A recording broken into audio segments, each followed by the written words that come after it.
How does the cashback work? It's very simple. Go to your app, click on Claim Cashback, and then you put in the store that you are planning to visit. Also put in the area where the store is. Choose the time that you are planning to visit that store. Then you will have 5 hours from the time that you chose to do your shopping. After that, you just say continue and your claim has been submitted. Then you do what you always do. Go and do your shopping.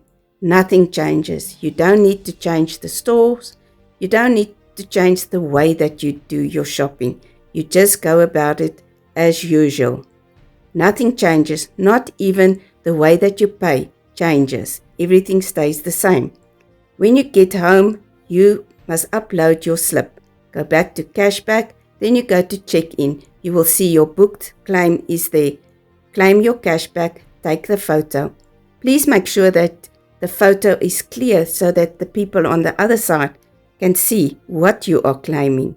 Then press OK and you will see your slip and then you submit it. You will also see that it is pending and you will get a notification that your claim has been submitted. It's as simple as that. If you want to find out more about this amazing app, just comment info